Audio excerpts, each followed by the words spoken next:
Good morning, everybody. For those of you who don't know me, my name is Clive Bartlett. I'm the husband of Zaliswa. I'm father of Nati and Siaka. I am actually a part of Emmanuel Church, but I'm not with you on most Sundays. I do have a good excuse for missing church. I'm actually in prison on most Sunday mornings. I work as a prison chaplain at Park Prison in Bridgend. And today I wanted to share with you a few thoughts on a verse that David wrote in Psalm 23, where he says, "You prepare a table before me in the presence of my enemies." I felt like God first began to speak to me about this verse probably around a couple of months ago when we'd first started lockdown and we had our first virtual prayer meeting, our first prayer meeting on Zoom. And I was thinking about this invisible enemy, coronavirus, all around us. And Simon began to share about the new venue that the church has been given, the exciting new venue, the table. And I immediately began to think of this verse and to connect the two things, the enemy and the table, together in my mind. You prepare a table before me in the presence of my enemies. What I'm going to share today is not especially prophetic. It's just a biblical meditation on what the verse says. But I do want to start by sharing a very brief word of prophecy. This is a time of crisis and distress in all the nations of all the world. And it was in a time like that Joseph in Egypt really began to emerge for who he is. And Joseph had been through many troubles himself. But in the time of trouble and distress for the world, he was ready. He was ready to serve the people. And what he did and how he led saved many lives. And I believe that God is saying to us today, this is a time for the church to emerge and to begin to show who she is, to begin to reveal the beauty of Christ that is in her, the love of Christ, the compassion of Christ that is in her, to show who she is. Now, I don't know what it looks like. I'm not even sure I know what it looks like for me. But I do believe that it's a time when all of us should be seeking God for what God wants for us individually and for what God wants us as Emmanuel Church as well. How do we serve the world around us in this time? Okay, I'm going to read now from Psalm 23. Let's just listen to those beautiful words that David wrote. "The Lord's my shepherd, I shall not want. He makes me to lie down in green pastures. He leads me beside quiet waters. He restores my soul. He leads me in paths of righteousness for his name's sake. Yea, though I walk through the valley of the shadow of death, I will fear no evil, for you are with me. Your rod and your staff, they comfort me. You prepare a table before me in the presence of my enemies. You anoint my head with oil, my cup overflows. Surely goodness and love will follow me all the days of my life, and I will dwell in the house of the Lord forever." Beautiful, beautiful words. But those words we're looking at today, you prepare a table before me in the presence of my enemies. They're words immediately at odds with how we think life should go. What is on that table that is laid out before David? Well, it's a spread of all of God's goodness, his love, his joy, his peace. And even those things we need and we long for, our restoration, our hope, our freedom, our deliverance. All those things are there on that table. And we tend to think those things, particularly stuff like our freedom, our restoration, our deliverance, we tend to think those things are going to come in the absence of our enemies rather than their presence. And even the things like love and joy and peace, we imagine those things are much easier to grasp, much easier to get hold of in some idyllic shelter far away from our enemies, not in their presence. But that is not what David is saying here. David is saying there is a feast of God's goodness to be had for us precisely at those times when we feel most vulnerable, when we feel weakest, when we feel most threatened by the enemy, or maybe even we feel like, I'm going under here. Those times there is a special feast to be had. That God provides something extra for us in those times. It's an astonishing truth, and it's one that's really counterintuitive to what we think. And so we struggle to keep it in mind when we go through trials and disappointments and discouragements. But it is written precisely for our encouragement at those times. For David, the real focus of the verse is on the table. The enemies are there, they're all around. But yet they haven't really got David's attention. David's attention is on the feast that God has laid out before him. And to just try and put that into a bit of perspective, I wonder if you can imagine the next time you go through a big spiritual battle. Maybe with fear, depression, worry, addiction, temptation, character struggles, anger, those kind of things.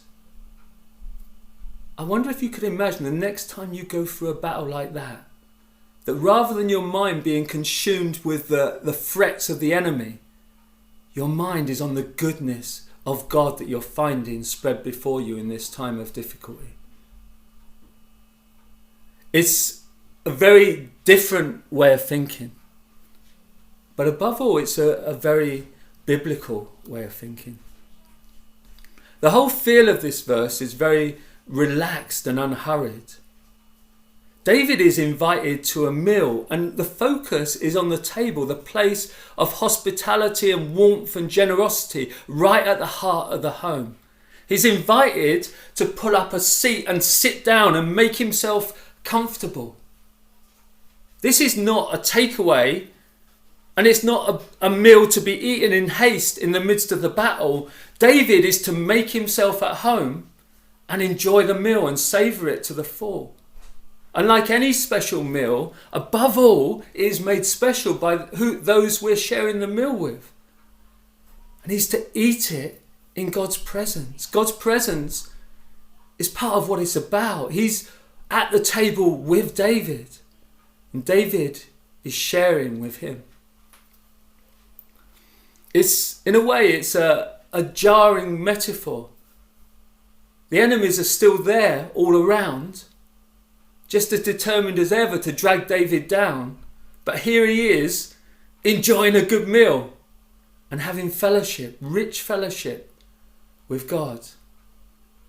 Spurgeon writes about this verse, the enemy is at the door, and yet God prepares a table, and the Christian sits down and eats in perfect peace.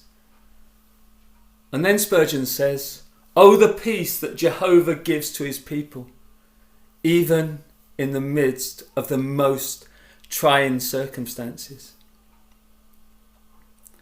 That is the joy and the confidence that God wants us to have in the midst of our deepest trials. This truth is vital, because half the troubles the enemy causes in our hearts and minds are to do with the responses that we have. The anxiety, the fear, the despair, the dread of defeat that sometimes comes in our mind when we go through these battles. It's like Goliath raises his voice and we shrink down within ourselves and we tremble at the threat of his words. But when our minds are focused on the majesty, the glory, the power of the one who conquered, the one who overcame, the one who is for us and never against us, when our minds are focused on him, then we are no longer so daunted by Goliath's voice. And we find peace and we find joy. It's a truth that the writer of the hymn, Abide With Me, recognised. Just listen to this verse. I fear no foe, with thee at hand to bless. Ills have no weight, and tears no bitterness. Where is death's sting? Where grave thy victory? I triumph still if thou abide with me. Can you see the power of it? The enemies are there. They're not small enemies. There's death there. But the writer is saying, I triumph still if your presence is here, because your presence trumps it all. Your presence is greater than anything else. Your presence is wonderful. You are mightier than my enemies. You are mightier even than death.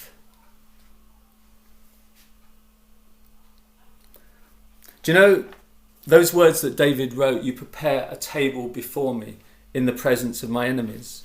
He wrote them just immediately after he described coming out of the valley of the shadow of death.